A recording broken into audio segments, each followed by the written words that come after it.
नमस्कार दोस्तों, जय श्री राम, वंदे मातरम।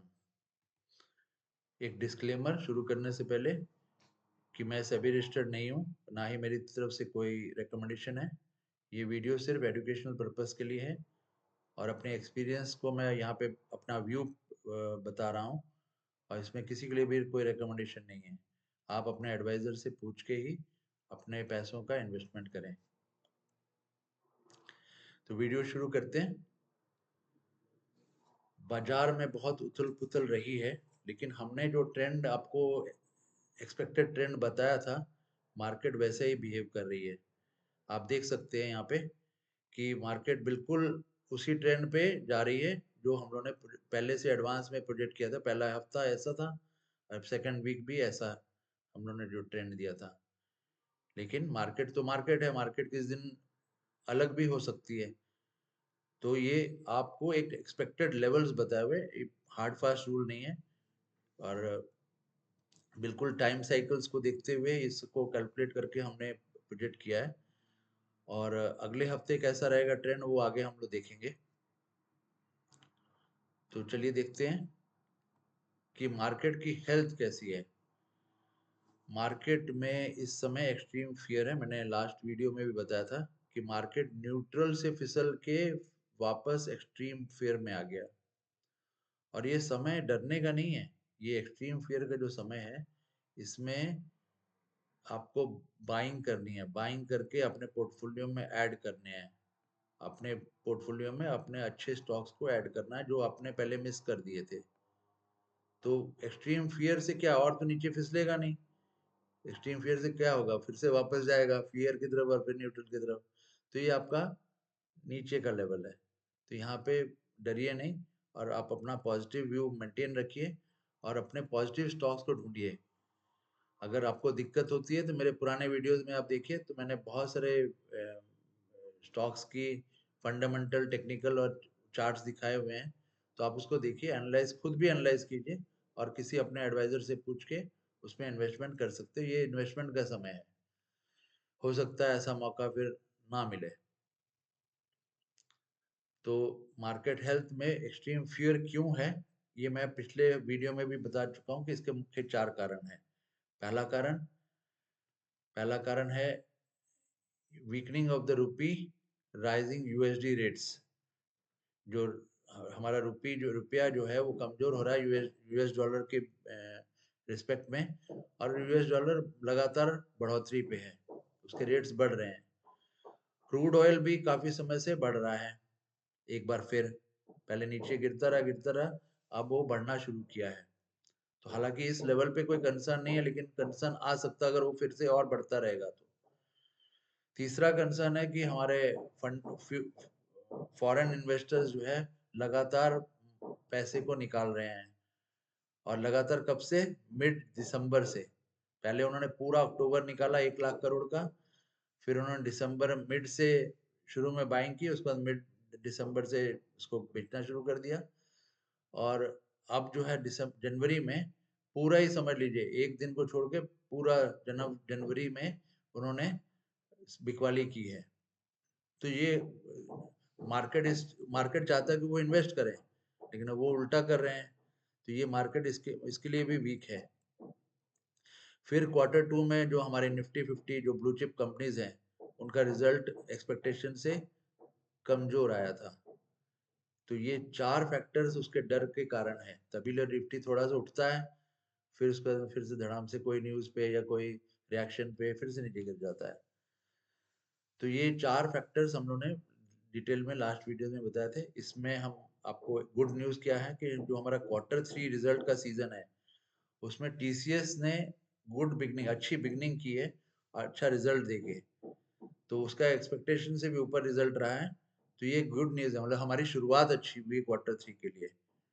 तो बस ये इस बात पे आप थोड़ा पॉजिटिव रहिए।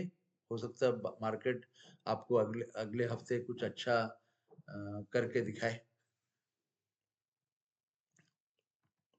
तो ये देखिए, आपका यूएसडी रेट्स जो है वो यहाँ से लगातार बढ़ रहे हैं, और नेचुरली अगर यूएसडी रेट बढ़ेंगे तो रुपया कमजोर हो रहा है। तो ये वीकली चार्ट है यूएस डॉलर्स का वर्सेस इंडियन रुपी। तो ये कहीं ना कहीं ये 86 रुपये पे अभी समय है, एंड अगर ऐसे ही बढ़ता रहा तो 88 भी टच कर सकता है। ऐसा ना हो तो अच्छा है, बट हम लोग के बोलने या समझने से कोई लेना देना नहीं है, वो तो मार्केट है। मार्केट में अभी उस समय उसको उसमें बहुत बढ़ोतरी हुई है, क्योंकि बॉन्ड मार्केट जो है यूएस का वो इम्प्रूव किया है, तो लोग जो फॉरेन इन्वेस्टर्स है वो यहाँ से पैसा निकाल के वहाँ पे डाल रहे हैं।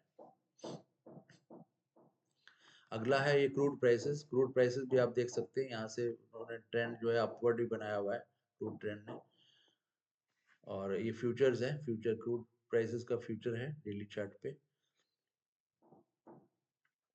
तो अगला जो थर्ड फियर है वो है एफआईआईज जो है बेच रहे हैं। आप देख सकते हैं कि कितना डाइवर्जेंस है। ये ऑरेंज लाइन जो है डोमेस्टिक इंडियन जो बाइंग कर रहे हैं, और जो फॉरेन इन्वेस्टर्स बेच रहे हैं ये ब्लू लाइन है। दोनों के बीच का डाइवर्जेंस देखिए, कितना जमीन आसमान का अंतर है। तो कहाँ जहां हम लोगों ने जनवरी में नेट 24,215 करोड़ की बाइंग की है, वहीं 21,357 करोड़ की सेलिंग करके एफआईआईज निकल रहे हैं। तो ये तीसरा फियर हो गया। चौथा फियर जो है वो है poor performance by large cap companies in Q2, जिसकी अभी मैंने जैसे जिक्र किया है कि Q3 अर्निंग्स जो अभी आने वाली है, रिजल्ट्स आने वाले हैं, उसमें टीसीएस ने अच्छी शुरुआत की है। अब देखते हैं और जो कंपनियां हैं उसमें कैसा रिजल्ट आता है।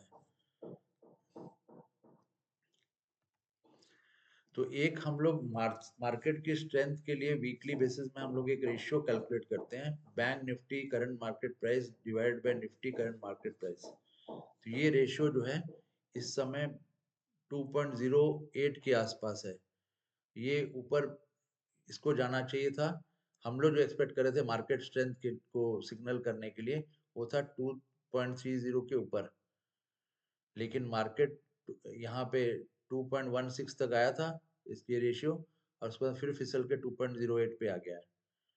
तो कहीं ना कहीं ये भी एक स्ट्रेंथ, आपको जैसे मैंने बताया कि स्ट्रेंथ बताता, फाइनेंशियल स्ट्रेंथ, हमारे मार्केट की जो फाइनेंशियल स्ट्रेंथ है, बिकॉज बैंक निफ्टी के जो स्टॉक्स हैं और निफ्टी के स्टॉक है, ये करीब करीब हमारे 80 to 90% हमारे इंडस्ट्रीज को कैप्चर करते हैं। तो इससे इससे हम लोग के फाइनेंशियल स्ट्रेंथ पता चलती है। तो अगला हम लोग देख सकते हैं कि डेली चार्ट है, same bank Nifty divide by Nifty ratio. इसमें मैंने कैलकुलेट करके आपको दिखाया हुआ है। इस समय हम लोग 2.08 पे हैं। आप देख सकते हैं लेफ्ट हैंड कॉर्नर में बॉटम, कि हम अभी इस समय कैलकुलेट करने पे 2.07 पे, क्योंकि बैंक निफ्टी जो फ्राइडे को क्लोज हुआ था इतने लेवल पे क्लोज हुआ था, और निफ्टी इतने लेवल पे क्लोज हुआ था। दोनों को डिवाइड करने पे ये रेशियो आता है। ये 2.30 से आएगा तो समझ लीजिए कि आपका मार्केट में फाइनेंशियल स्ट्रेंथ आ गई है। चलिए एक और रेशियो हम लोग देखते हैं, 20 साल में पी रेशियो। इसमें आपके लिए एक बहुत खुशखबरी है, इसमें बहुत अच्छी न्यूज है आपके लिए। जब भी 22 से ऊपर होता है निफ्टी पी रेशियो, वो कमजोर होता है और मार्केट में बिकवाली रहती है। तो जनवरी महीने में अभी आप देख सकते हैं, ये पिछले महीने का था दिसंबर का, आप राइट हैंड कॉर्नर में देख सकते हैं यहाँ पे, और 22.3 था। और अभी जो है जनवरी में यहाँ पे लेफ्ट हैंड कॉर्नर में टॉप कॉर्नर में 21.59 यानी कि 22 से नीचे आ गया है। तो ये आपके लिए गुड न्यूज इसलिए है कि इसको मार्केट रिएक्ट करेगा बाय अपवर्ड मूवमेंट। आप देखिएगा एक दो दिन में, या कल से ही हो सकता है मार्केट ऊपर उठना स्टार्ट हो जाए। जब भी 22 से नीचे होता है मार्केट ऊपर ही रहता है, और जैसे 22 से ऊपर जाता है तो मार्केट में बिकवाली स्टार्ट हो जाती है। तो आप इसको ध्यान रखिएगा। एक और मैं आपको दिखाता हूँ, ये पिछले 5 महीने का निफ्टी का परफॉर्मेंस है, जिसमें आप देख सकते हैं इसने ऑल टाइम हाई बनाया था 26,178 पे सितंबर मंथ में, और ये सितंबर मंथ में था।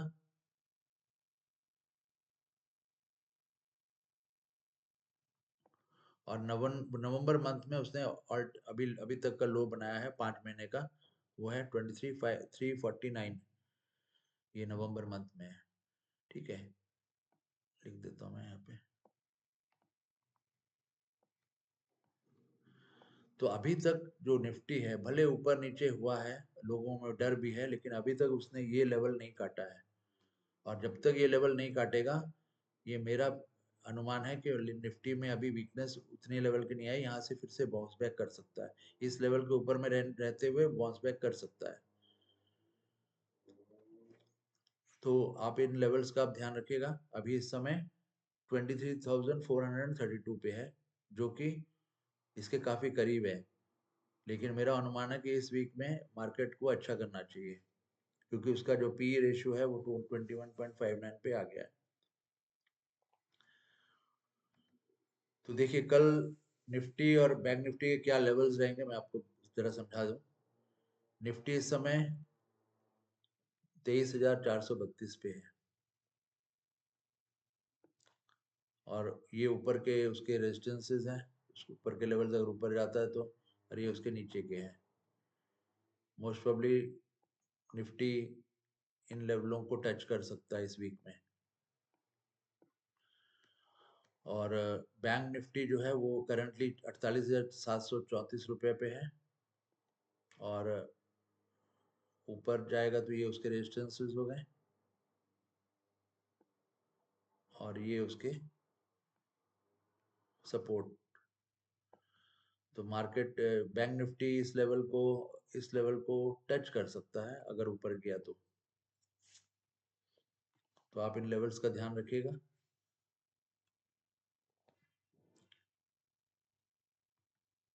अगले हफ्ते के जो एक्सपेक्टेड लेवल्स रहेंगे उसका मैंने यहाँ पे आपको चार्ट में दिखाया हुआ है कि मार्केट का ट्रेंड कुछ इस तरह से रहने की उम्मीद है।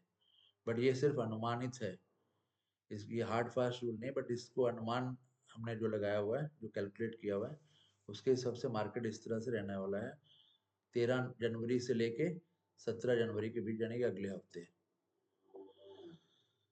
तो इसी गुड न्यूज़ के साथ में हम आपसे रिक्वेस्ट करते हैं कि मेरे चैनल को सब्सक्राइब कीजिए, लाइक कीजिए, शेयर कीजिए, और दोस्तों को भी समझाइए, क्योंकि इसमें बहुत सिंपल फॉर्म में फैक्ट बेसिस में आपको बताया जाता है कि निफ्टी और स्टॉक्स कैसे परफॉर्म करते हैं। कोई रिकमेंडेशन नहीं होती, लेकिन फिर भी आपको बहुत उन लोगों को जो नए हैं और जिनको अभी उतनी समझ नहीं है या कोरिलेशन उनको नहीं पता, उनको बहुत सी सिंपल लैंग्वेज में समझाया जाता है। तो अगर आपको पसंद आया वीडियो तो आप उसको सब्सक्राइब कीजिए और दोस्तों के साथ शेयर कीजिए। धन्यवाद। मिलते हैं अगले वीडियो में।